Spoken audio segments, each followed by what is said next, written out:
Hey Lisa, how you doing? Yeah, Katie's post asked a pretty relevant question of, regarding are these sketches in general or are they specific to your decision? And my answer, I think, the answer is it can be both. There's no real right or way wrong to approach uh, word lists and sketches. You develop them specifically to an individual client, or you can develop them to an idea, as long as the idea is associated with the client. Now the caveat is if you sketch specifically to the client, you might end up with a lot of very similar ideas. And I think we see that to an extent in your solutions here, where everything has to do with an M. Okay, so that is something that I think I would have liked to have seen a little more variety. You didn't do anything wrong at all. You still have some great ideas here, some wonderful ideas also, and I'm glad you didn't scrap these. I'm glad you saved these because there's some great ideas in here too. So the point is this: is that in the sketching stage, I think it's the best way to approach this is to say, okay, so I've got my client, right? And I've made my word list of words that are associated with the client in a subjective or an objective way, using abstract reasoning or pictorial or whatever reasoning you're associated meaning to. But the idea is that there's a connection between your thought process and the client, right?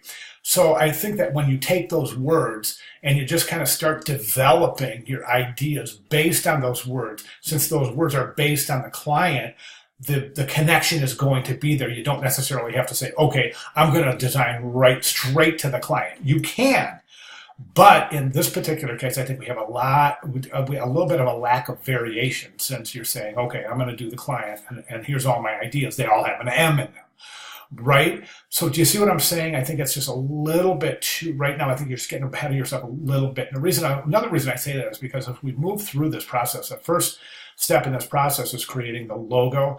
Then we're going to move into a word mark.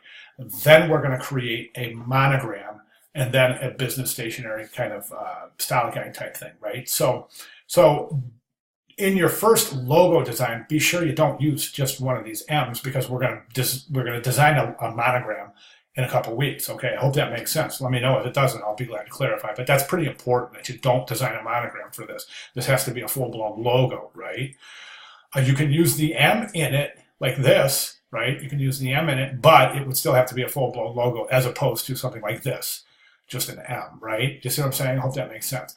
So you've got some really good ideas here, and I think that one of the points I'm trying to make with a lot of my critique feedback here is that your solution may not lie in here right now. Okay, the value of sketching is this: it spawns new ideas, and new ideas springboard off your original ideas. And the mere act of just taking your pencil and bringing it to paper and drawing, you're thinking reliable. How am I going to depict reliable? Well, I'm going to use this big Egyptian slab serif M.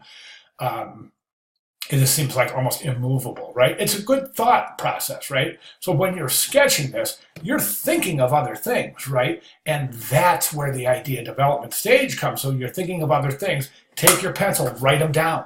Okay, then you move to well-rounded. Okay, so I'm going to start deciding how I'm going to sketch well-rounded. Well, I'm going to use this book with this arrow, right? So I'm sketching this. All of a sudden, I get these other ideas. Write them down. That's the value of the sketch stage, is that it generates ideas, right? So there's no lost energy ever in a sketch stage, ever.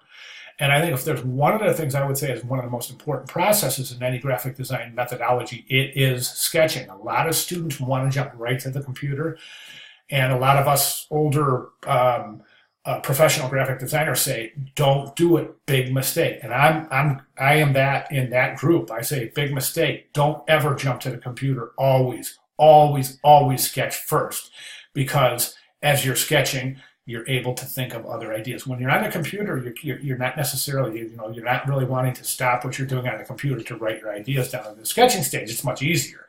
So that's why sketching is so important. And again, I just want you to understand that your answer might not be here. Your answer might be, and this is hypothetical, your answer might be a combination of this, this, this, and this. Do you see what I'm saying? But the whole idea is that you're writing things down, you're drawing things, and you're generating ideas. All right. That said, I want you to go ahead and comb through these and really think this out. Determine what is your best approach and pursue that approach. I don't want to give any direction here because I want you guys to make your own decisions based on where you feel the strength lies, right? So go ahead and do that. And if you have any questions at all, please let me know. I'll be glad to clarify anything that needs such. Okay, great job. Thank you very much.